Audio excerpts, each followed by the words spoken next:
आवाज बंद ठेवू.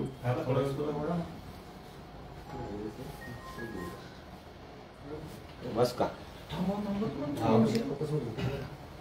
4 मिनिटं आपण कधी माहिती सांगितलं सेंटरलो सर सेंटरलो मिळते और सेंटर और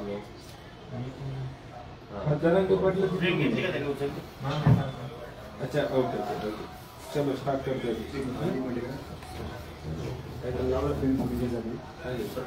अरे तो भी बोल ना मास्टर ओके बस खतरापूर आलो ना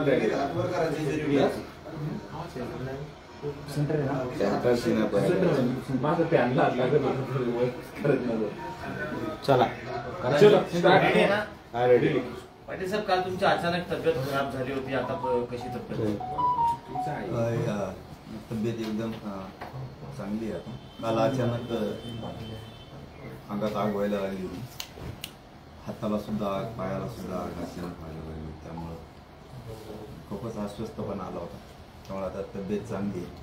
सगळ्या बांधवांना विनंती की आपण इकडे येऊ नका, रात्री पण रात्रीच मुक्कामी आले होते, आपली धावपळ करू नका. सगळ्यांना विनंती आहे, तब्येत चांगली आहे.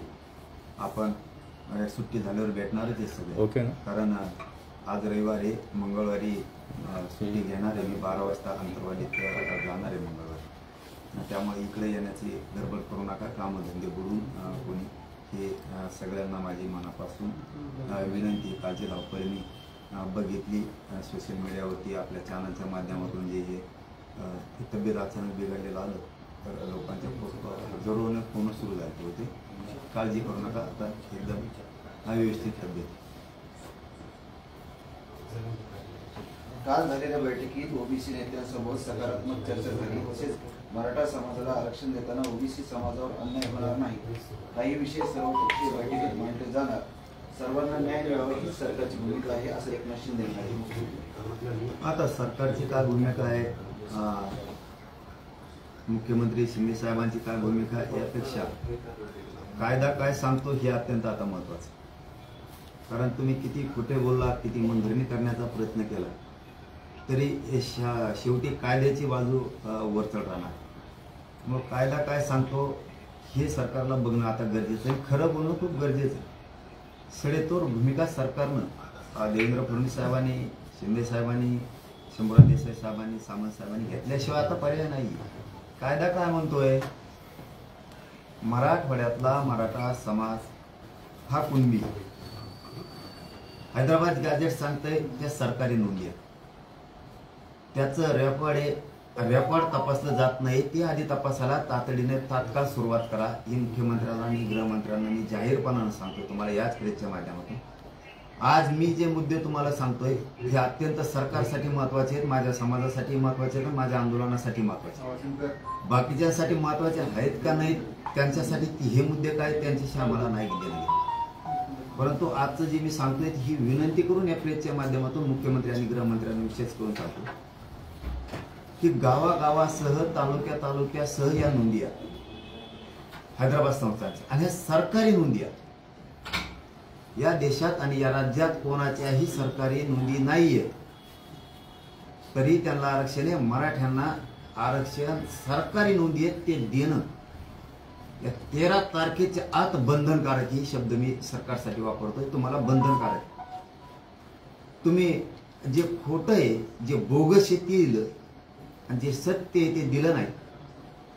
त्यामुळे तुम्हाला माझे हात जोडून विनंती या प्रेसच्या माध्यमातून, आपण खूपच स्पष्टपणानं सरकार म्हणून बोलणं आता गरजेचं. सरकारी नोंदी मराठवाड्यातल्या मराठ्यांच्या ते घेणं गरजेचं आहे. सातारा संस्थांच्या ज्या नोंदी आहेत त्या सरकारी आहेत, त्याही घेणं गरजेचं आहे. पश्चिम महाराष्ट्रातल्या मराठ्यांना ते कामाला येते.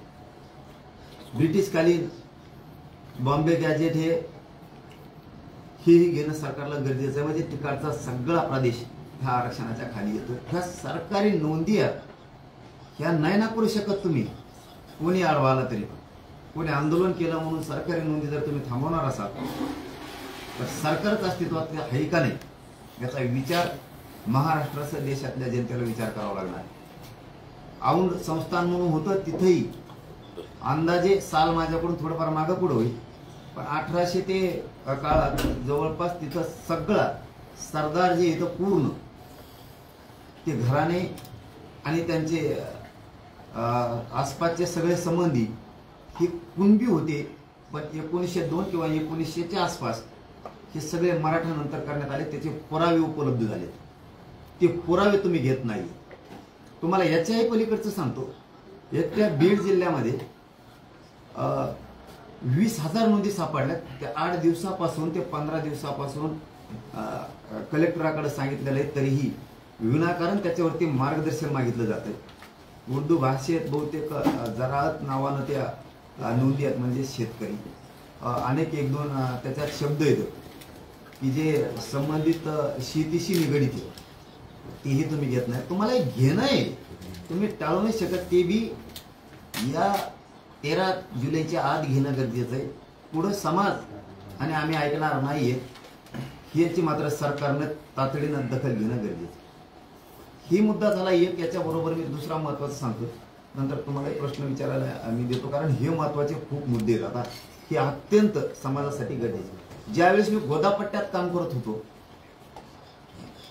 त्यावेळेस मी लोकांना सांगायचो, आणि ज्यावेळेस गोदापट्ट्याच्या बाहेर निघालो त्यावेळेसही जिल्ह्यातल्या मराठ्यांना मी हे सांगितलंय. ज्या वेळेस सभा सुरुवातीच्या झाल्या राज्यभरात, आंदोलन आंतरवालीचं सुरू झाल्याच्या नंतर, त्याही वेळेस मी ह्या गोष्टी सांगितलेल्या आता सरकारला आणि समाजाला पण, की 83 क्रमांकाला मराठा आणि कुणबी एकच आहे, आणि ओबीसी यादीत 83 क्रमांकाला मराठा हा घेतलेला आहे.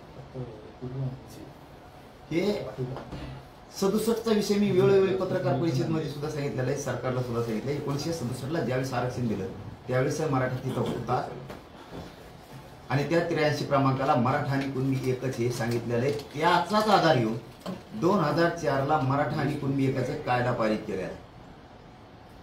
मग जर 1967चं दिलेलं आरक्षण अस्तित्वात आहे आतापर्यंत, तर त्याच्यात कुणबी म्हणून मराठ्यांची नोंद आहे. याचाच अर्थ मराठा आणि कुणबी एकच. आता याला जोडून जर सरकारचं म्हणणं असं असलं की कुणबी त्या 83 क्रमांकाला आहे, त्या 1967ला 180 जाती घातल्या.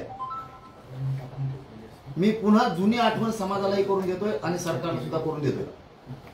180 जातीच्या घातल्या, त्यात कुणबी आहे. सरकारचं जर असं म्हणणं असेल कुणबी हा वेगळा आहे, मराठा हा वेगळा आहे, म्हणून आम्हाला तुम्हाला देता येत नाही, तर माझा एक असा प्रश्न आहे की ज्या प्रमुख जाती घातल्या त्यानंतर, आधी प्रमुख जाती घातल्या त्यानंतर ज्या जाती घातल्या, म्हणजे 94ला, त्यावेळेस जवळपास 300-350 जाती झाल्या.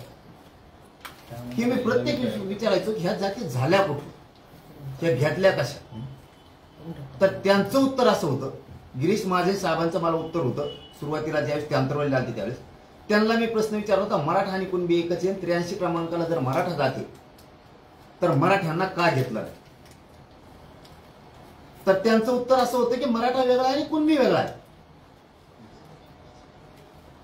ते करता येत नाही. तर मग मी त्यांना सांगितलं होतं की जर उदाहरणार्थ एक माळी समाज आहे किंवा एक मुस्लिम समाज आहे किंवा एखादा XYZ धरून चला, कोणीची जात आहे आपण उदाहरण म्हणून देतो, ती तर एकटीच आहे. मग तुम्ही माळी असताना उदाहरणार्थ, तर मग तुम्ही बाकीच्या पोट जाती माळ्यांच्या कसं काय घेतल्या, बाकीच्या जाती कशा घेतल्या असं मी त्यांना विचारलं होतं. तर त्यांनी सांगितलं ती त्यांची उपजाती, ती त्यांची पोट जाती, असं त्यांचं उत्तर होतं. म्हणून त्यांच्या 8, 10, 11 असणाऱ्या जाती एका जातीवर पोट जाती म्हणून घेतल्या. मधी शब्द आहे मराठ्यांच्या आणि कुणबीच्या तत्सम असा शब्द आहे. मग मी त्यांना असा प्रश्न विचारला होता की जर ती त्यांची पोटजात होऊ शकते तर कुणबी याची पोटजात मराठा होऊ शकत नाही का, किंवा मराठ्यांची पोटजात कुणबी होऊ शकत नाही का.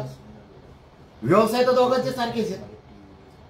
जर यांचा व्यवसाय सारखा आहे म्हणून त्यांना पोटजात म्हणून उपजात म्हणून जर घेतली असली तुम्ही पोटजात म्हणून, कारण तत्सम शब्दाचा अर्थ असा होतो तसा, तोच नाही. मी इतकं फोडून सांगितलं होतं, त्यावेळचं रेकॉर्डिंग सुद्धा आता बाहेर कामी सुद्धा काढणार आहेत आणि चॅनलच्या बांधवाकडे सुद्धा येते. मी त्यांना सांगितलं होतं तत्समचा अर्थ तसा होतोय. उदाहरणार्थ मी आहे आणि माझ्यासारखा चेहरा समोरच्याचा पण, तर तो तोच नाही होऊ शकत. माणसं म्हणू शकत नाही हा तो तोच आहे. लोक म्हणू शकतात हा तो तसाच आहे. तत्समचा अर्थ तसा होतो, तोच नाही होत. तर मग कुणबी मध्ये तत्सम मराठा आहे तर त्याचा अर्थ होतो तसा. याचा अर्थ कुणबी सारखा तसा तो दिसतोय. म्हणजे कुणबी हा शेती करतोय तर तसाच हा मराठा दिसतोय. असंच म्हणून तुम्ही बाकीच्यांच्या सुद्धा घेतलेल्या 180 जातीच्या पोट जाती घेतल्या की त्या तशा दिसतात. तत्सम जात शब्दामध्ये म्हणून तशा दिसतात. मग त्यांच्या जर तशा दिसतात, उदाहरणार्थ माळी आहे, दुसरा फुलमाळी, बेलमाळी आहे, अनेक त्यांच्यामध्ये प्रकार आहेत. तेली आहे, अनेक त्यांच्यामध्ये प्रकार आहेत भरपूर जातीचे. मग तो तसा दिसतोय म्हणून त्याची पोट जात घेतली. उदाहरणार्थ तो शेती करतोय म्हणून लांबून तो बी तसा दिसतोय शेती करणारा. तो बेल विकणारा दिसतोय तर तो फुल विकणारा दिसतोय. म्हणजे तसा तो दिसतोय तसा मराठा दिसतोय ना. मग म्हणजे त्यांच्याकडे शेती आहे कुणबीकडे मराठवाड्यातल्या, आणि आमच्याकडे काय समुद्र काय का वाटी आणतो की इकडं. मग ते गप बसले. त्यांचा मग शब्द होता असं करायचं, असं आधार लागतो, नोंदी लागतील आणि मग कायदा पारित करावा लागणार. मग जर 83 क्रमांकाला मराठा जाती, ती बी 1967 ला दिलेल्या आरक्षणात, त्याच्यानंतर 94 ला ह्या 16% आरक्षण वाढून बाकीच्या जाती घातल्या पोट जाती म्हणून, तर मराठा का घातली नाही हे 2 मुद्दे अत्यंत आता महत्वाचे आहेत आमच्यासाठी. जर मराठा शासकीय नोंदीवरती कुणबी म्हणून असेल तर मराठा आणि कुणबी एकचे सिद्ध करणारे पुरावे आम्ही द्यायला तयार आहेत. नसता तुम्ही तरी आम्हाला सांगा येऊन सरकारनं की मराठा आणि कुणबी एक नाही. इथं मागेही सांगितलं होतं मी, हे शब्द मी मुद्दाम आठवणीत आणून देतोय. काहींचं म्हणणं आहे आम्हाला मराठा म्हणून राहायचं, आम्हाला कुणबी व्हायचं नाही. इथं काय जोर जबरदस्ती नाही. ज्याला घ्यायचं त्याने घ्या, ज्याला घ्यायचं ते घेऊन. सरकारनं 83 क्रमांकाला मराठा नावानं 180 जातीमध्ये कुणबी आहे, तर महाराष्ट्रातला तत्सम शब्द तिथं वापरलेला आहे म्हणून मराठा आणि कुणबी एकच आहे. सगळ्या मराठ्यांना कुणबी प्रमाणपत्र देणं आवश्यक आहे, कारण मराठ्यांच्या तिथं सरकारी नोंदी आहे. आणि जर तुम्हाला असं करायचं नसलं, तुम्हाला कुणबीच धरायचा असला आणि मराठ्यां कुणबीची पोटजात मराठा होत नाही किंवा मराठ्यांची जात कुणबी होत नाही पोटजात, असं जर तुम्हाला म्हणायचं असलं तर 180 जातीच्या नंतर ज्या जाती लावल्या त्या सगळ्याची सगळ्या काढा. 94 ला दिलेलं आरक्षण सगळं रद्द करा. त्याची शोध पत्रिका काढा. हे दिलंय कशाच्या आधारावर आणि काय म्हणून दिलंय हे मराठ्यांना कळणं 13 जुलैच्या आत गरजेचं आहे.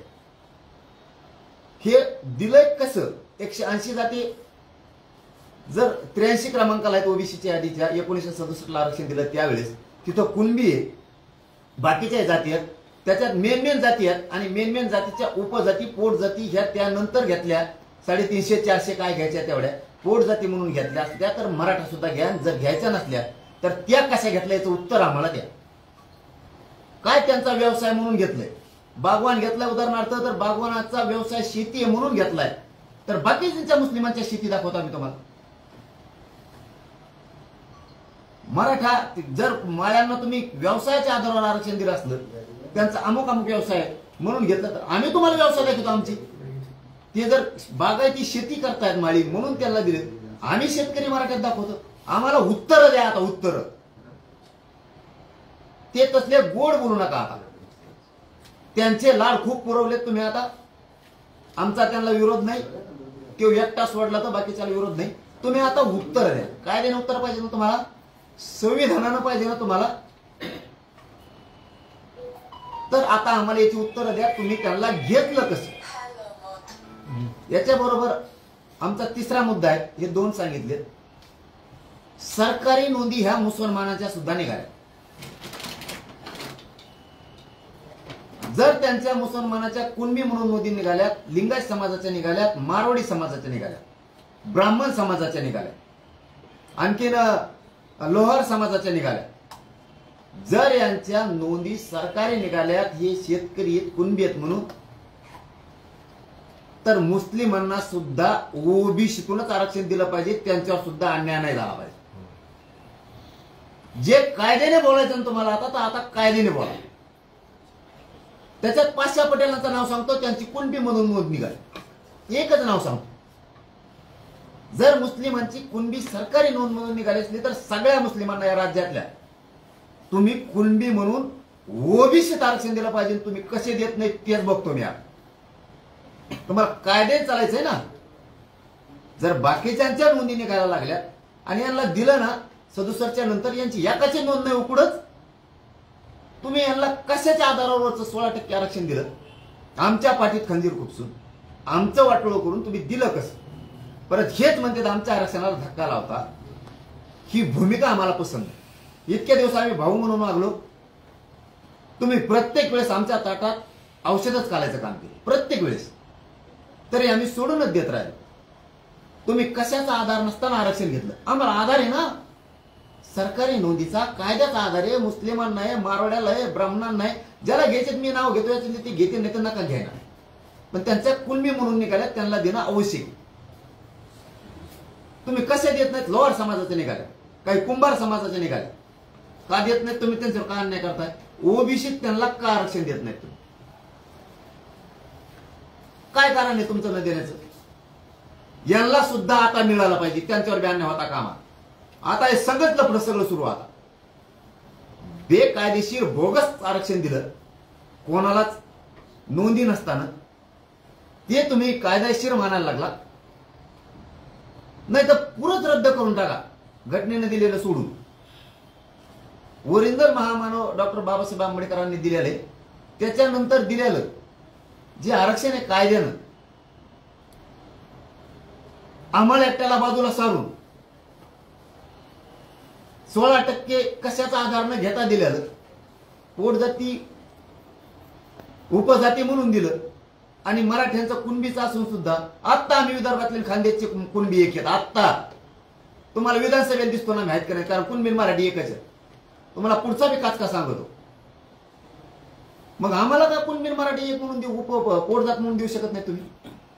बाकीच्या जसं दिले आम्हाला. आता निकषच सांगा, यांना आरक्षण देण्याचे निकष काय? नसता ते वरचं 16% सगळं उडून टाका. नसता आम्हाला याच्या विरोधात रस्त्यावर उतरावं लागणार. 3 मुद्दे सांगितले तुम्हाला, आता चौथा सांग. सगळे सोयऱ्यांची अंमलबजावणी आमच्या व्याख्याप्रमाणे देता येत असली तर द्या, कारण त्या सगळ्या सोयऱ्याच्या अंमलबजावणीच्या गुलालाचा वाशीतला अपमान होऊ देऊ नका. जर सगळ्या सोयऱ्याच्या अंमलबजावणीची आमच्याप्रमाणे व्याख्या नाही केली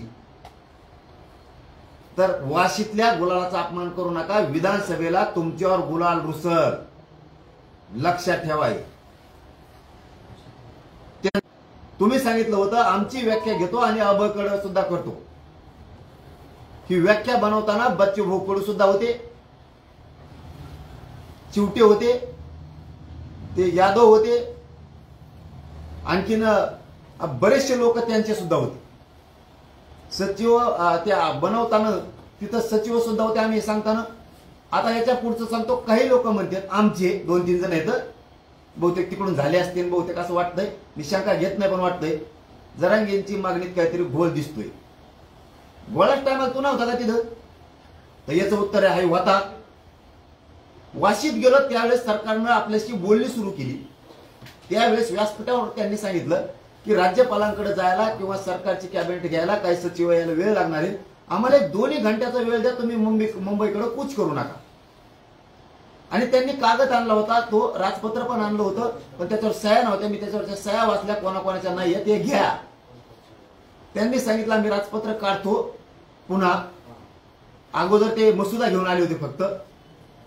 मग मी सांगितलं, तिथं जाहीर केलं समाजासमोर की कुणीही मुंबईत जायचं नाही, आपला आजचा मुक्काम हा वाशीतच. जर उद्या सकाळपर्यंत यांनी दिलं नाही तर आपण मुंबईकडे कूच करणार आहे.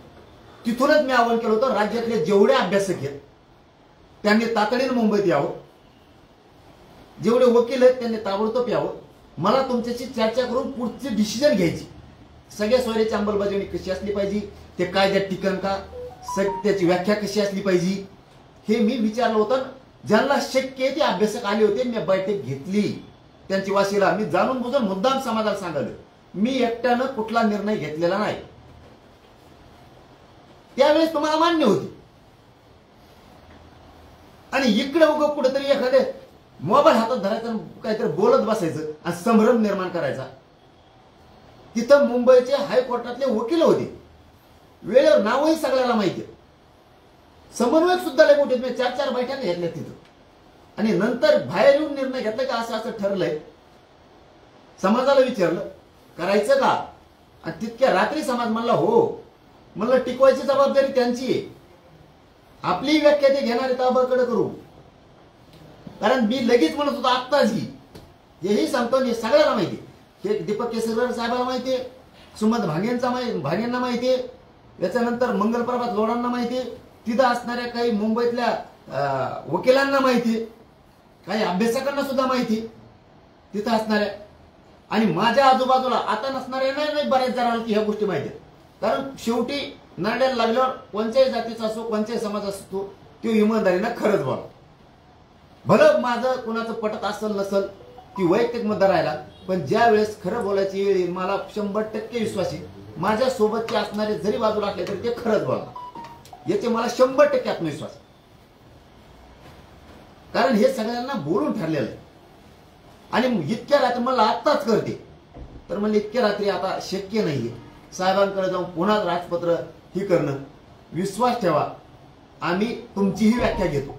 आणि बार बार तिथं सुद्धा 4-5 वेळेस लिहून दिलेलं आहे, तिथं टायपिंग करताना दिलेलं आहे, त्याचं लिहून पण तसं घेतलेलं आहे. परत घेतोच म्हणून व्याख्या. ते पत्र अभिजित पाटलांकडे वकील म्हणून आम्ही अलीकडच्या खोलीत बसलो तेव्हा तिथं लई गरीब झाली म्हणून ते घेऊन येतो म्हणले टायपिंग करून. ते सगळे पत्र आहेत, नावं सांगतोय मी की व्याख्या घेतो आम्ही, तुम्ही काळजी करू नका. आणि तुम्ही जर आमच्याप्रमाणे व्याख्या घेणार नसाल तर तुम्ही त्यांच्या दबावापोटी आमच्या मराठ्यांच्या लेकरांना करोडांना औषध पाजायला निघाला. त्याच्यापेक्षा ते देऊन त्या गुलालाचा अपमान करू नका. ते टिकलंही पाहिजे, कोणाचा दबाव आला म्हणून तुम्ही गेम करता.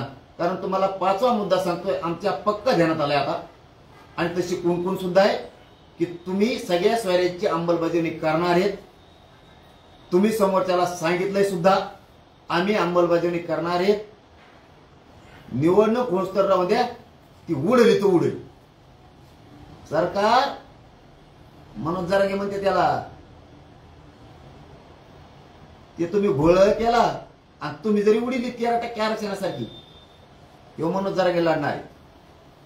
माझ्या पहिल्या मागण्या आणि ही सुद्धा आहे, ह्या पण पाहिजेत आणि ही पण पाहिजे. पहिल्यापासूनच म्हणणं आहे, नवीन वाढलेली नाही. शेपूट फेपूट बोंबलायचं नाही लांबलं, शेपूट त्याचं लांबलंय. अगोदर म्हणला होता सगळ्या स्वैराच्या याला त्याचे आणि त्याचे लोक, आमचा काही विरोध नाही, त्याच्यामुळं ओबीसीला काही धक्का लागत नाही. आता बदलला, आता त्यो बी म्हणतो बाकीच्याला मनाला लावलं सगळ्या स्वैराची अंमलबजावणी झाली नाही पाहिजे, सरसकट मिळालं नाही पाहिजे, ही मागणी तिची.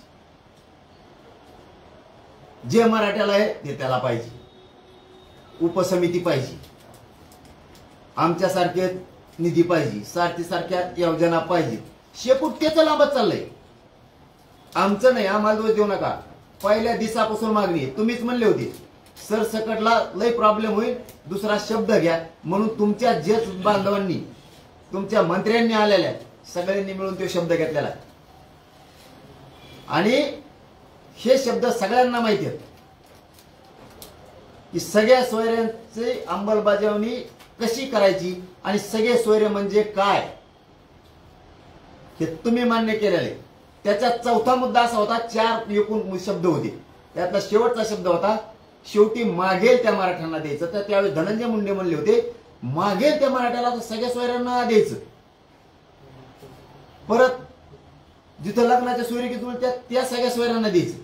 नातेवाईक म्हणजे ज्याची नोंद निघाली त्याच्या रक्ताचे नातेवाईक म्हणजे चुलते, पुतणे, काकी, आजोबा आणि सगळे सोयरे म्हणजे लग्नाचे सगळे त्याच्यात आले आता. आणि त्याच्यात मागेल त्याला म्हणल्यावर सरसकट पेक्षा खाली राहिलेच काय. आणि म्हणलं मग हे नाही द्यायचं तर सरसकट द्या, कारण आमच्या सरकारी नोंदी आहेत. ठीक आहे म्हणे. मग त्याच्यावर परत चर्चा झाली. एम जी गायकवाड साहेब होते, आता आयोगाचे जे अध्यक्ष आहेत सध्या ते सुद्धा होते. असे त्यांनी 4 जजेस आणले होते आणि त्यांनी काही वकिलांनी काही तज्ञांनी मिळून तो शब्द ठरवला आणि मी नंतर हा म्हणल्यावर दोघं तिघं तुम्ही कशाला दोष देता रे मला? इतकं प्रामाणिक लढतोय मी म्हणून. बरं हा, हे दिलं सगळ्या सोयऱ्यांचं किंवा नाही दिलं मला दोषी धरणार. मग आता 10% दिलं, हे कोर्टात उडणार आहे. आता बिहारचं उडालंय, कुणाला दोषी धरणार तुम्ही? 13% उडलं, कुणाला दोषी धरणार तुम्ही? असं काम करणाऱ्या लेकरांना दोषी धरायचं बंद करा. उलट सरकारला दोषी धरलं पाहिजे. जर तुम्ही ती समाजानं मागणी केलेली सगळ्या सोयऱ्याची जरांगे पाटलांनी लावून धरलंय, अजिबात आमच्या समाजाची फसवणूक केली पाहिजे, धावून बोललं पाहिजे तुम्ही सरकारवर. याला म्हणतात पाठीराखे मराठ्यांची. लगेच गोळ दिसतू टिकन का नाही काय वा. मग तू काय करतो आता?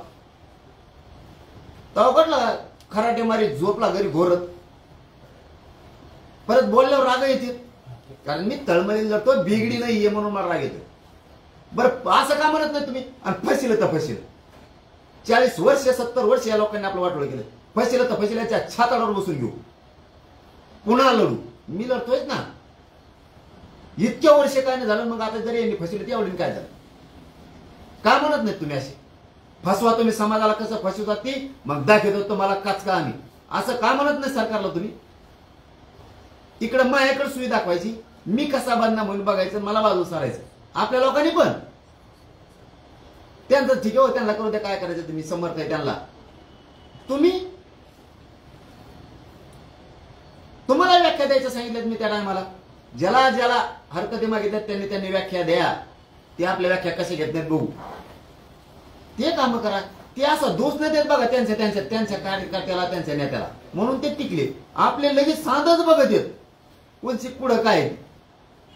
जरी सगळे सोयऱ्यांचे मी घेतलं, जरी हो म्हणलो, सगळ्याला विचारून म्हणलो, आणि जरी नसेल विचारलं तरी पुढचंही सांगतो, तरी मी काय वाईट करतो? तरी माझ्या त्या मागण्या आहेतच ना. हैदराबाद गॅजेटच्या पहिल्यापासून सातारा संस्थांच्या पुढं बदललो मी. बॉम्बे गव्हर्नमेंट सगळे सोयरे सुद्धा 83 क्रमांकावर मराठा कुणबी एकच येत, तरी हमेशा नाव काढतो. तो कायदा पारित करा म्हणतो. 5वे विषय सांगतो परत की 2004चा कायदा लागू करा म्हणतोय. पुढे बंद केलंय का मी? तरी माझे ते चालूच आहेत, आहे तेच मुद्दे, आणि ते मी सोडत नाही. माझं फक्त सरकारला एवढंच म्हणणं आहे, वाशीतल्या गुलालाचा अपमान होऊ देऊ नका. त्या जर गुलालाचा अपमान झाला रे बाबा, तुमच्यावरचा गुलाल रुसला म्हणून समजा. आणि मला मी सांगितलेल्या ह्या गोष्टी 13 तारखेच्या आत पाहिजेत. तुम्हाला चर्चा करायची असेल तर तुम्ही चर्चा करा. हे सगळ्या कायदेशीर बाजू आहेत. मराठ्यांचा व्यवसाय शेती आहे. कुणबी विदर्भातला, खानदेशातला सगळा मराठा आणि महाराष्ट्रातला मराठा हा सगळा एक आहे. आमच्या रुटीबिटी व्यवहार होते, लग्न एकमेकांशी होते. आमच्या काय आंतरजातीय व्यवहार नाही आहेत. आम्ही गणगोतातले सगळे सोयरे आहेत एकमेकाची. आमचं काय आंतरजातीय विवाह नाही तो. त्याच्यामुळं मराठा आणि कुणबी एकाचे 2000चा कायदा दुरुस्त करा, नाही तर 83 क्रमांकाला कुणबी आहे. कुणबी ही मराठ्यांची पोटजात म्हणून किंवा मराठ्यांची कुणबी पोटजात म्हणून सरसकट सगळ्यांना कायदेशीर सरकारी नोंदी द्या. रस्त्यावर उतरू देऊ नका आम्हाला कायदा सुव्यवस्था बिघडायची नाही. आमचं आंदोलन कायमस्वरूपी शांततेत राहणारे, फक्त आम्हाला डवचू नका. तुम्हाला मेल दिसत असेल लय मोठा म्हणून तुम्हाला वाटत असेल आपण नेरेटिव्ह भरून काढू, कधीच भरणार नाही. त्याची काळजी करू नका. आम्ही एकटेच 50-55% फक्त आम्हाला धोका देऊ नका. आम्हाला धोका जर नाही दिला तर हे तुम्हाला डोक्यावर घेऊन मराठी नसणार आहे. तुमच्या पुढं मी इतक्याच वेळ याच्यासाठी बोललो की मला सरकारला प्रामाणिकपणानं सगळं सांगणं गरजेचं होतं. आणि हे आतापर्यंत सांगितलेलं देवेंद्र फडणवीस साहेब, तुम्हाला शिंदे साहेब, शंभूराजे साहेब आणि उदय सामंत साहेबाला हात जोडून विनंती, याच्यावरती काना डोळा करू नका. आचारसंहितेचा नंतरचा बहाणा आम्ही ऐकणार नाहीत. आम्ही दुःखी नाहीत, आम्ही रुसणार नाहीत. तुम्ही द्या नका देऊ, आम्ही मिळवणार आहेत. एवढंच होईल की आम्हाला राजकारणात उतरावं लागणार तुम्ही जर नाही दिलं तर. कारण त्यानंतर झाल्यावर देऊ आचारसंहिता ह्यो शब्द आमच्यासाठी प्रमाण नाही. आम्ही त्याच्यावर कसलाच विश्वास मराठी ठेवत नाहीत आणि तिथून पुढं आम्हाला कोणाला शब्द नाही बोलण्याची इच्छाच राहणार नाही, कारण आम्ही कोणालाच आमचं त्यापुढे समजणार नाही. त्याच्यामुळं गोष्टी सांगितल्या ह्या तुम्ही समजून घ्या आणि ठासूनच सांगायचं सरकारनं शिका. मग ते भले मराठी असतील किंवा ते ओबीसी असतील. ज्याच्या शासकीय नोंदी आहेत त्याला आरक्षण दिल्याशिवाय आम्ही थांबणार नाही. ज्याच्या नोंदी सापडल्यात त्या नोंदीवाल्यांना, त्याच्या रक्ताच्या नातेवाईकाला आणि कुणबीच्या खाली सदर जेवढे ते सगळे कुणबी त्यांना सगळ्यांना बीड जिल्ह्यात जे सापडलेत आता 20,000 तेही ताबडतोब देतो. देवी लशीची तपासणी बंद झाली, संस्थांची बंद झाली, प्रमाणपत्र राज्यात द्यायचे बंद झालेत, त्याचं कुठलीच तपासणी केली जात नाही. त्याला काय म्हणते तर व्हॅलिडिटी बंद करून टाकले. आमच्या पोराला ऍडमिशन घ्यायचे आता परीक्षा पोलीस भरती आहेत ते सगळं बंद पडले. तुम्ही काय करताय नेमकं मराठा समाजासाठी हे कळा नाही आम्हाला. ते पोलीस भरतीतले पोरं आमरण उपोषणाला तिकडे बसले, ते मरायला लागले. ते करतो म्हणून ते करत नाहीत. सारथीतल्या पोराच्या अडचणी तशाच आहेत. पीएचडीच्या पोरांची 4 महिन्याची वाढवायची 4 महिन्याची पोलीस भरतीतली ते तसंच पडले. देताय काय नेमकं मराठ्याला तुम्ही? नुसते वाचित होय कागद जाहिराती देता करोडो रुपयाच्या. तुम्ही करताय काय? महामंडळात गोरगरिबांच्या फायली करून करून त्याच्या खिचले पैसे संपून गेले. नाही मिळालं. नुसते येतात आणि बैठका घ्यायला लावतात. पदासाठी हिंडायला लावता काय मराठीचं वाटोळ करून त्यांना? नाही मिळणार यावेळेस मराठ्यांना काही, पण जातीला मिळन. बोलण्यावर भान ठेवा आणि जाती कोण वाढा. मतासाठी लय मरमर करू नका. पडताल पडा. जात नाही विसरणार तुम्ही पडलेले कधीच, पण जातीच्या बाजूने उभा राहा. आपल्या हक्काच्या नोंदी ते आरक्षण आपल्याला मिळवून द्यायचं. तुम्ही सगळ्या स्वराला एवढा विरोध करायला लागला, मग तुम्ही ते उडून टाकणार तुम्हीच. मराठा समाजाला आणखीन एक सांगायचं मला, आपण किती चांगलं दिलं ना तरी हे उडीणारच. आपण मागास सिद्ध झालो राव. भारत देशात कुणीच निषिद्ध झालं मागास, तरी आपलं 13% आरक्षण गेलं. त्यामुळे आपल्या आपल्या जातीला आपण आपले लोक दोष द्यायचं सोडून लढायचं शिका. दोष दिला की माणसं बाजूला सरकत येत आणि मग लढायला कोणी राहत नाही आपल्या. आणि काही जण दुकानदाराला खोड्या लागलेल्या, त्याचं दुकान बंद पडलं ते नाव उठतंय. आणि काम करणारे चांगले इमानदार समाजावर प्रेम करणारे प्रामाणिक लोक बाजूला काढायचं काम करतात. काय एकदा जाती कोण बोलत नाहीत. नोंद द्यायचं द्या मराठ्याला. ज्या मराठ्याला आरक्षण घ्यायचं नाही ना ते सुद्धा म्हणलं पाहिजे आम्हाला नाही घ्यायचं, पण त्यांच्या नोंदी सापडल्या द्या त्यांना. आम्ही मराठी मागे उभा आहे त्यांच्या. काय म्हणत नाही तुम्ही? म्हणायला पाहिजे तुम्ही सगळ्यांनी प्रामाणिकपणा. कुठं ना कुठं तरी तुम्ही सुद्धा मतदान घेताय मराठ्यांचं. कुणबी आणि मराठा एकच देऊन टाका त्यांना, आम्हाला नाही घ्यायचं. बघ सरकारी नोंदी रोखू शकत नाहीत हे छाती ठोकून सांगायला पाहिजे. आणि नोंद निघाली तर फटाफट वाटायला पाहिजे. 50 बारे मंत्र्याला 50 बारे फोन लावावं लागते आमदाराला. ह्या तालुक्यात ह्या एडीएमने असं केलं, कन्नडच्या एडीएमने तसं केलं, कुठं संभाजीनगरच्या एडीएमनं तसं केलं, नाशिकच्या एडीएमनं रोखल्या ना. येवल्याचा तहसीलदार खोटे प्रमाणपत्र छगन भुजबळकडे पाठवतोय. हे बघा पेन आणलेली, मग ते भाषणात म्हणतंय का त्या तहसीलदारात लिहितंय. कराबर चौकशी झाला त्याची. एडीएम त्यो नाशिकचा सगळे 3000 प्रमाणपत्र रोखून ठेवले. का बरं ठेवले? खेडचे सगळे पुण्यातले रोखून ठेवले. सोलापूरचा तोच प्रकार, साताऱ्यात त्या पाटणमध्ये तोच प्रकार, कोल्हापूरला रोखून ठेवले. कोल्हापूर तर सगळ्याचे सगळं कुणबी. काय घेत नाही सरकारी नोंदी तुम्ही? धाराशिवला तोच प्रकार. लातूरच्या नोंदी रोखून धरल्यात. काल माझ्याकडं लातूरच्या आणि परभणीचे काही अधिकारी आले होते. कमून रोखून धरले तुम्ही? औंध संस्थांचे का कागदपत्र घेत नाही तुम्ही? काय देता मराठ्याला तुम्ही? अहो तुम्ही सगळ्या स्वारी सुद्धा गरज नाही आम्हाला अंमलबजावणीची, लगेच गरज नाही. तुम्ही 83 क्रमांकावर कुणबी आणि मराठा एकच आहे, पोट जात म्हणून घ्या. आणि तुम्हाला घेता येत नसली तर ज्या 180 जाती आहेत तेवढ्याच ठेवून बाकीचे सगळ्या उलटू टाका. पोट जात म्हणून एक बी ठेवू नका. तत्सम जाती जेवढ्या घेतल्या त्या पुऱ्या काढा. उपजाती म्हणून घेतल्या त्या पुऱ्या काढा. त्यांना एक निकष आम्हाला एक निकष कसं करावं? कोणता न्याय करावा लागले तुम्ही? कसं काय अन्याय करायला लागले शिंदे साहेब आणि फडणवीस साहेब? आणि मागचे पाडी गिरायचं बंद करा. फडणवीस साहेबाला हात जोडून सांगतो, 6वा मुद्दा सांगतो ह्यो, तुम्ही ते मागचे पाडी गिरायचे बंद करा. कोणचे? मी आरक्षण दिलं,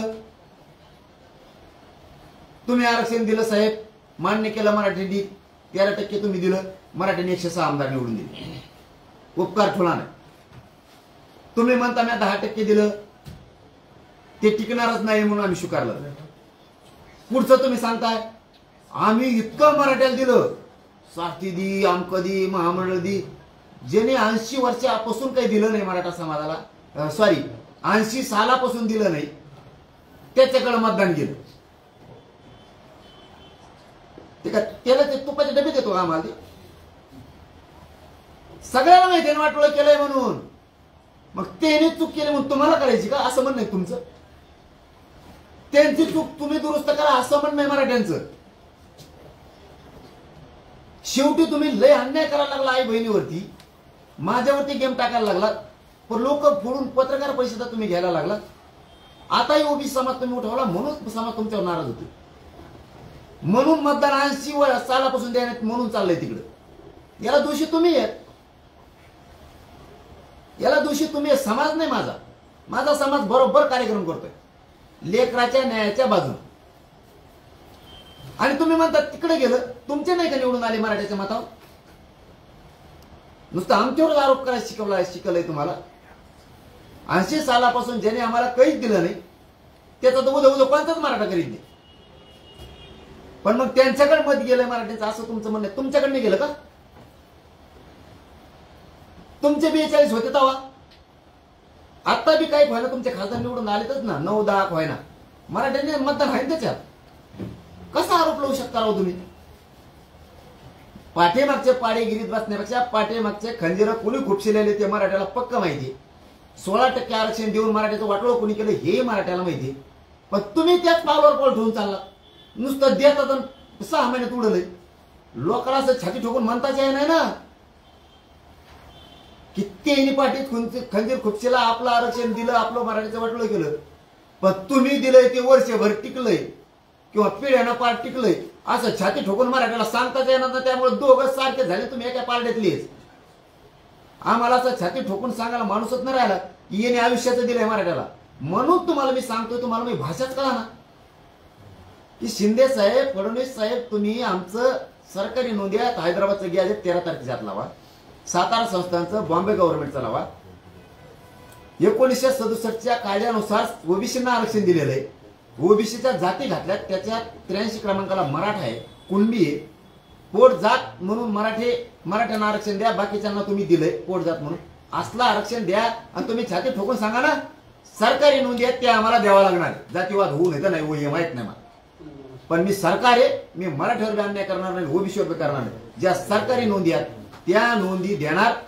जशा 1967ला 180 जाती घेतल्या, त्यानंतर 300, 350, 400 पोट जाती म्हणून घेतल्या, तशीच कुणब्याची पोट जात म्हणून मराठा आम्ही घेणार. नसता मग आम्हाला कणखर वागावं लागणार आहे. मराठ्यांना जो न्याय तेच ओबीसींना न्याय. आम्हाला 1954ला दिलेल्या किंवा नंतर घातलेल्या 1967च्या नंतर घातलेल्या जाती सगळ्या उडाव्या लागणार आहेत. नसता मराठ्यांना न्याय द्यावा लागणार. ह्या भूमिकेवर या मराठा तुम्हाला डोक्यावर घेऊन नाच. जर या मागण्या मान्य झाल्या नाही तर आपण असे म्हणाले होतात की 288 जागा लढवणार. त्याबाबत आपण असे माध्यमांना बोलात की काही ठिकाणी तुम्ही सर्वे केला, पाहणी केली, चाचपणी केली. कुठले मतदारसंघाची आपण चाचपणी किंवा पाहणी केली? नाही, फक्त आम्ही चाचपणी केलेली. कोणचं नाव कोणचं मतदारसंघाचं घेतलेलं नाही. मला खोटं बोलता येत नाही. 13-14 पर्यंत आम्ही घेणार नाही, कारण राजकारणात आम्हाला जायचं नाही. राजकारण माझा आणि माझ्या समाजाचा मार्ग नाही. सरकारनं आमच्या ठरलेल्या 8-9 गोष्टी ज्या आहेत मागण्या त्या द्याव्यात. आजच्या प्रेसच्या माध्यमातून सरकारला आता आम्ही सांगितलंय, तुम्हाला ऐकायचं तर ऐका, नाही तर ऐकू नका. फोनवर सांगितलं तरी तुम्हाला टाइम नाही, तुमच्या ध्यानात राहत नाही काय काय सांगितलेलं ती, कारण तुमची कॅबिनेट सुद्धा ध्यानात राहिली नाही. इथून केल्या गेल्या तुम्ही कॅबिनेट घेणार होते. लोकांच्या दबावापुढे तुम्ही मराठ्यांच्या माना जर कापिणार असला तर तुम्हाला तरी सांगावं कवर. या एवढ्याच प्रेसच्या माध्यमातून आणि या लाईव्हच्या माध्यमातून मी सरकारला सांगितलंय, सरकारनं बघावं, ऐकावं, करावं. नसन करायचं नका करू. कागद देऊ आम्ही तुम्हाला कदरून गेलं.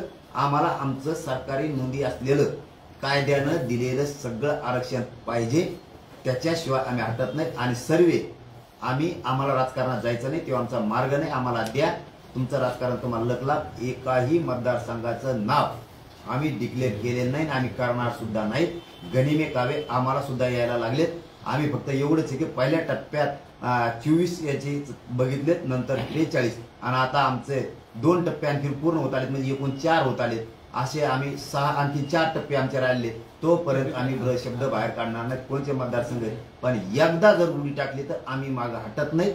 पण 2 कामं राहिलेत. एक आमचं द्या, आम्हाला गरज नाही राजकारणाची, तुम्हाला लकलाप हेच मराठी तुम्हाला डोक्यावर घेऊन नसतील. दुसरी गोष्ट 13 तारखेच्या नंतर मराठा समाजाची बैठक घेऊन आम्ही ठरवणार 283 उभा करायची का 288 पाळायची. दादा, वडील ओबीसीचं उपोषण सुरू होतं. पुण्यामध्ये कार्यकर्ते उपोषणाला बसले होते आणि या ठिकाणी भुजबळांनी भेट दिली. त्यावेळी भुजबळांनी बोलताना शायरी म्हणते की दुश्मन के लिए दुश्मन है हम, दिलबर के लिए दिलदार है हम, आणि गन लगी तलवार को धार लगानी होगी, कुछ लोग अपनी अवकात भूल गए हैं. तुम्हाला उद्देशून बोलते का? त्याला काय माहिती माहिती तरी त्याला आता कळलं संबंध समजात राहिले. दिलबर के लिए दिलदार है, दुश्मन के लिए तलवार है. दिलवारासाठी राहिला, ज्यांनी तुला कणगुळी धरून मोठं केलं त्याला अटक केलं. तो कोणाला दिलबर राहिला, तू हिंदी शिकवते दिलबर आहे काय? दिलबर आहे तू सगळा गडबड करायचे ना, तू 2 गोंधळे हा मला त्याला अक्कल पाहिजे, गळ्यात ते द्यायला पाहिजे.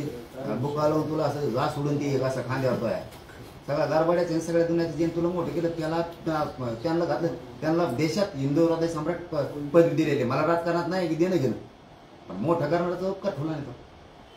आणि ज्याने तुझ्यासाठी हे 16% आरक्षण दिलं, हे कुटाने केले, आमचं वाटोळं केलं, त्यांचा पक्ष मोडून तो आता इकडं आला. त्याला इकडे येऊन त्या भाजपच्याच मागा लागला. देवेंद्र फडणवीस सांगायला लागला आमकच बदलणारे 400 पारच झालं म्हणायला लागला. घरात झोपून फोनच काय लावले, भाजपाची शीटच काय पाळली. तू कोणचा धाडाचा आहे? दिलबर आहे काय? दिलबर आहे गोंधळ्या सगळ्या दुनियाचा. इथं लावली सगळी काळी, इथं सगळं ओबीसीचं आमचं चांगलं होतं, इथं त्या भाजीला टाकून गेला निघून. तू काय माणूस आहे का? अरे काय बोलावं तुला? अरे एवढ्या मोठ्या गुन्ह्या गोविंदाने नांदणाऱ्या जाती एकमेकाच्या विरोधात घालायला लागला. पायड्याने 4-5 जण घेऊन हिंडायला लागला इकडून तिकडून, आणि ते दाखवायला लागला सरकारला देवेंद्र फडणवीस साहेबाला. बोलताना देवेंद्र फडणवीस साहेब त्याला अंगारा लावता येतो जणून, ते डोळ्यात डोळे बघितलं त्याला काय पण करता येते जणून. काय म्हणते ती चटकी का चुटकी काहीतरी असते ती, तसा आहे जणून देऊ करणी ते लागन तुम्हाला बुक्का त्याचा ना काय ते 4-2 संघ घेऊन गेलं. तुम्हाला वाटत निघते सीट सगळे पायडे रापा पुरी ते आलं दिलभारे आहे देऊ काय म्हणणार आता दिलभारे दिलभारे काय ते दिलभारे तो गोंधळे सगळं टंपळ वाजून टाकलं. इथं धनगर बांधव इतके इमानदार लोक आहेत, म्हणजे मी स्तुती करत नाही, मी बोलायचं म्हणून बोलत नसतो. हे शब्द मी आज वापरतोय. आज तुम्ही टीका करता ह्या शब्दावर धनगर बांधवांचे नेते, पण मी तुमच्या व्यापारावर टीका केलेली नाही. हेच तुम्ही धनगर बांधवांचे नेते काही दिवसांनी म्हणतात जरांगे पाटील म्हणतो तेच खरं म्हणणार आहे. तुम्हाला माझ्या शब्दाची आठवण येणार आहे. मी कोण पडळकर भाऊ असतील किंवा ते शेंडगे भाऊ असतील किंवा तायवडे भाऊ असतील, मी कधी दुखवलेलं नाही या लोकांना. आणि गावखेड्यातल्या ओबीसींना सुद्धा नाही, एकाला बी नाही, आणि धनगर बांधवाला सुद्धा नाही, आणि दुखवणार बी नाही कधी. कारण हे लोक फक्त त्याला मराठ्यांच्या विरोधात घालायचे. काय मिळणार आहे तुम्हाला? मराठी संघ खोटे भांडण नको काय मिळालं तुम्ही इंटी मध्ये? ह्याले शहाणा नाही राहावं. हे याच्या स्वार्थापुढे तुम्हाला सगळ्या लेख करीन की शिमा घेईन 2-3. आता 1-2 4-2 जणांना सांगा आमदार करीन काय करेन. अरे यांनी पहिल्याच ओबीसीच्या नेत्याचं चांगलं केलं नाही तर आता नवीन आता चांगलं करायची. अरे हे लय कलाकार हे पोट्ट आहे. एवढ्यात बसून उग गोंधळ्या काय दिल वाऱ्या काय तर मारलंय लई अडपट आहे राव. मग ऐका तुम्हाला पश्चाताप येईल. काही ना दिलं वीज जुन्या नेत्यांचा बघा, ना दिलं काही नाही मिळवून दिलं तिने. एकाला बी आता काहीच केलं नाही तिने आता बी. आणि मला काय वाटत होता हे सीट पाडलं ते पाडलं सगळेच पडलेत. बरं निवडून मी आणलेत मराठीने असं बी नाही, ओबीसी सुद्धा निवडून आणलेत. किती नावं दाखायचे? विधानसभेत सुद्धा आणलेत. उगाच काहीतरी त्याचा ऐकून गोंधळ घालून कन्फ्युजन होप करू नका. आमच्या सरकारी नोंदी ते आम्हाला द्यावा लागणार आहे, तर आम्ही ते घेणार. कशाला उगाच फुकट? त्याला काय करायचंय जाहीर सांगून टाक. चला जाऊ द्या, आता पटलं तर पटा, नसलं पटत नका पटू देऊ. तुम्ही एक दिवस म्हणणार जरांगे पाटील मत होते ते खरंच होतं, पण विश्वास ठेवला होता आम्ही त्याच्यावर. ते एक तर तुमची एसटी आरक्षणाची मागणी करत इथं तुम्हाला धोका आहे, क्लिअर सांगतो. कारण त्याला तुम्ही पाहिजे आणि आदिवासी पण पाहिजे, असा त्याचा डबल गेम. त्याला राजकारण एकदा साधून घ्यायचं, राजकीय प्रवाहात यायचे, त्याला काही घेणं देणं नाही कोणाचं. एक दुसरी बाजू गोरगरीब मराठे, गोरगरीब धनगराच्या बांधावर भांडणं घालून किंवा फुकट केसेस करीत तिकडे बसून राहतील हे सगळे, आणि आपले लोक हेलपटे घालू घालू बेदारू. तिसरी गोष्ट, ह्या आंदोलनात कोण आहेत तर धनगर बांधवांना, काही धनगर बांधवांना पटत नाही की आपण एनटीचं आरक्षण मागावं, आणि मराठ्यांच्या जर नोंदी असत्या तर मराठ्याला आरक्षण दिलं पाहिजे, आपण आडवं नाही पडलं पाहिजे, हे धनगर बांधवांना वाटतं. कारण धनगर बांधव इमानदार सुद्धा तितकाच. म्हणून मी धनगर बांधवाला कडाडून विरोध करत नाही, हे माझं समजून घेतो, म्हणून करत नाही. किंवा तिसरं काम हे करायला लागलाय की या आंदोलनात धनगर बांधव या प्रामाणिकपणामुळं त्याला तळतळबी एकीकडून आंदोलनाची पण, आणि दुसरीकडून ही तळतळे की मराठ्यांच्या गोरगरीबावर तरी का अन्याय असं ओबीसी बांधवांना वाटतं. हे केसी करील गोरगरीब धनगर बांधव, गोरगरीब ओबीसी बांधव, गोरगरीब मराठा बांधव याच्यात चर्चा करणार, ही मजा बघणार. या आंदोलनात धनगर बांधव प्रामाणिक मुद्द्यावरती आहे सध्या. काही नेते सुद्धा आहे, काही नेते सुद्धा आहे ते नाविलाजाने जात आहेत, हेही मी मान्य करतो. काही धनगर बांधव नेत्यांना सुद्धा वाटतं की हे मोगम याचा राजकारणी माणूस येऊ छगन भुजबळ हे डाव साधून घेणार आहे. पण काही लोक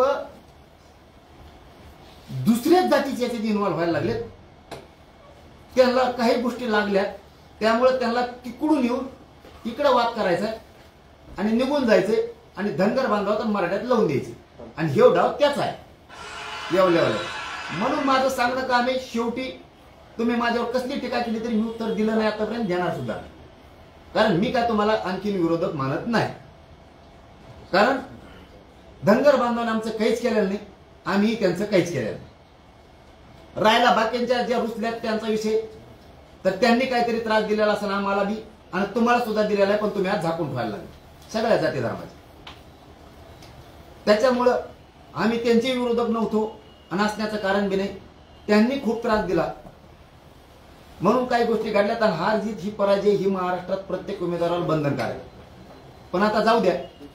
पण मी विरोधक धनगर बांधवाला नेत्याला कधी मानल्या नाही, तुम्ही किती जरी टीका केली तरी पण त्याला मात्र मी सोडत नाही, कारण तो दंगली घडून आणणार आणि गोरगरीब मराठ्यांना, गोरगरीब ओबीसींना भोगावं लागणार. कारण तो सध्या खूप मस्तीसारखं बोलायला लागलेला माणूस. त्याला सन्मानानं का बोलावं का नाही बोलावं त्याच्या पाठीमागचे अनेक कारण आहेत, खूप कारण आहेत, म्हणून त्याला सन्मानानं मी बोलत नाही. तो मुद्दा म्हणून मागं लागला. तो मान्य करत नाही की सरकारी नोंदी आहेत ह्या द्यायला पाहिजे, त्या बोगस सांगतो. एक बी बोगस नोंद नाही आणि ती रद्द बी नाही झाली पाहिजे, हे सरकारला मी सांगायचं राहिलो. एक बी बोगस नोंद नाही येत, एक बी रद्द नाही झाली पाहिजे. आणि प्रमाणपत्र आता थांबले नाहीत पाहिजे, जे ऐकायला आलं पाहिजे, थांबलाच नाही पाहिजे. नसता ज्या त्या कार्यालयावर मराठी आता धडकणार आहे. रेकॉर्ड तुम्ही कसं तपासित नाही, कोण कोण अधिकारी जातीवाद करतोय रेकॉर्ड तपासायला, कोण कोण जात पडताळणी पटापट करत नाही, वंशावळ समिती कोण आहे आणि का जोडीत नाही तो वंशावळ, कशामुळे रेकॉर्ड दाबून ठेवलाय, हे मागण आम्ही कार्यालयात सुद्धा घुसणार आहेत. नसता सरकारनं उद्यापासून तातडीनं ते वाटप करायला सुरुवात करायच्या, थांबायचं नाही. त्यांचं तिकडून ऐकलं की आमचं थांबिला, कॅबिनेट थांबिली, सगळ्या स्वारीची अंमलबजावणी थांबिली. सगळ्या स्वारीची सुद्धा अंमलबजावणी करायची, उडाली बी नाही पाहिजे, ही जबाबदारी सरकारची, कारण सरकार आम्ही नाही. आणि आमच्या सगळे दस्तावेज सापडायला सुरुवात करा, नोंदी द्या. आणि सांगितलेले कामं तुम्ही एकही केलेलं नाही, एकही. त्यामुळे आम्हाला बघायची वेळ येऊन देऊ नका. तुम्ही म्हणाले की धन्यवाद. धनगर समाजाच्या आरक्षणासाठी तुम्ही पुढाकार घेतला होता. आता तुम्ही असंही म्हणाले की राज्यातील सर्व मुस्लिमांना ज्यांच्या कुणबी नोंदी सापडतात त्यांना आरक्षण द्या. का नाही द्यायचं? जर यांनी निकष लावला असला, गरीबी आहे म्हणतात नाही तर आमच्याकडे कारखाने आहेत असं म्हणतात ना, मराठ्याकडे कारखाने आहेत, कारखान्यावर आरक्षण नाही ना असं म्हणणं तुमचं. मग गाड्यावर केळं ऐकणारला तर असेल ना, वडापाव ऐकणारला तर असेल ना, लोवर समाज लाकडी व्यवसाय करतो त्याला तर असला पाहिजे ना, कुंभार मडके घडवतो मग त्याला तर असला पाहिजे ना, का नसला पाहिजे. ब्राह्मण शेती कसतो किंवा पोट भरतो घ्यायचा असेल तर त्याची जर नोंद सापडेल त्यांना असायला पाहिजे का. लिंगायत समाज शेती कसतो त्याची कुणबी म्हणून नोंद निघाली नसायला पाहिजे का? पाशा पटेलांची निघाली. काय निकष लावणार आता तुम्ही? तो मुसलमान आहे, तो मुसलमान नाही, काय निकष काय लावणार आहेत आता? निकष सांग मला. मला आता निकष पाहिजे. त्यांना काय निकष लावले? त्यो शेती व्यवसाय करतो माळी म्हणून त्यो बी दुसरा करतोय म्हणून दिले, म्हणजे पोट जा. मग पाशा पटेल मुसलमान आहेत, ते बी 5 टाइमच नमाज पडते, बाकीचे मुसलमान 5 टाइमच पडते. निकष काय आता? बाकीचे जर शेती व्यवसाय करत असले किंवा व्यवसाय करत असले, कातारी असले, सुतार असले, तर मुस्लिम व्यवसाय करतोय. गरीबीत असेल तर त्याचे इतका गारी गारी विकणारा गरीब कुणीच नाही. त्याने गुत्त घेतलं का? गारी गारी त्याने चिकायच्या, फॅक्शा त्याने चिकायच्या, परत ते वडापाव त्याने चिकायचे, केळं विकायला तेवच आणि खायला तुम्ही. जमत नाही का? लावा ना निकष. बघतो आता मुसलमानाला कशी देत नाही आणि धनगर बांधवाला कशी देत नाही बघतोच मी. आता सुरुवातच वेगळी लढाई झाली. आता तुम्ही नसतर मला वळणावर उतरले, खोटं बोलून तुम्ही वळणावर उतरायला लागले. मला मुस्लिमांना सुद्धा ओबीसीत आरक्षण द्या कारण त्यांच्या नोंदी निघाल्या. कशामुळे ते एवढा मोठा समुदायावर अन्याय करता तुम्ही? कशामुळे गरीब बांधवांचे प्रश्न सोडत नाहीत तुम्ही? बस झालं तुमच्या मागं पळायचं. आता आम्ही नाही पळत. आता हे 5-6 जण नाटक करता आणि आम्हाला त्रास देता विनाकारण. बघा शिंदे साहेब आणि फडणवीस साहेब जाता जाता तुम्हाला हात जोडून विनंती करून सांगतो, मला राजकारणात जायचं नाही, माझ्या समाजाला जायचं नाही. जे आम्ही आता प्रेसच्या माध्यमातून बघितलं, तुम्हाला इतका वेळ बघायला नसेल. मी मुद्दाम इतका वेळ सांगितलं. तुमच्या पीएला बघायला सांगा, ओएडीला बघायला सांगा, तुमच्या अधिकाऱ्यांना बघायला सांगा. ना कोणालाच नसेल बघायचं तर नका बघू. मी 13 तारखेपर्यंत वाट बघत. सांगितलेले आमच्या शासकीय नोंदीप्रमाणे, सरकारी नोंदीप्रमाणे, कायद्याप्रमाणे आमचं सगळं आरक्षण आम्हाला द्या आणि ते तुम्हाला द्यावं लागणार आहे. आणि तुम्ही ठासून सांगावं की 200 वर्षापासून मराठा समाज आरक्षणात आहे. तुम्ही आता 90ला आरक्षणात आलात, 1990ला, हे 1884 पासून येत. यांच्या नोंदी घेऊन यांना आरक्षण द्यावं लागल. सातारा गव्हर्नमेंटचं द्यायला, संस्थांचं घ्यायला लागल. ब्रिटिशकालीन बॉम्बे गव्हर्नमेंटचं गॅजेट घ्यावं लागणार आहे. आणि 83 क्रमांकाला 1967ला जे आरक्षण दिलेलं आहे कुणबी म्हणून, मराठा ही कुणबीची पोट जात म्हणून आम्हाला घ्यावं लागणार आहे. पर्याय नाही. सरकार म्हणून आम्ही खरं बोलतोय आणि खरं करतोय. तुम्हाला सरकारी डावलता येणार नाही. आणि जर आम्ही त्यांच्या सरकारी नोंदी मराठ्याच्या डावलल्या तर तुम्हाला कसलाच आधार नसताना 90ला दिलेलं आहे. मग आम्हाला तेही रद्द करावं लागल. त्याची श्वेतपत्रिका, व्हाईट पेपर आम्हाला काढावं लागणार आहे. जसा तुम्ही याचा आमचा मागता तसं तुम्हाला आता दूरीत सरकारला वागावं लागणार आहे. कणखर आणि स्पष्ट निर्णय घ्यावा लागणार आहे. त्याशिवाय पर्याय नाही. तुम्ही जर स्पष्ट निर्णय घेतले, महाराष्ट्रातला जातीवाद बंद होऊन जाईल एका दिवसात. धन्यवाद. थँक्यू पाटील. थँक्यू. ते मला invite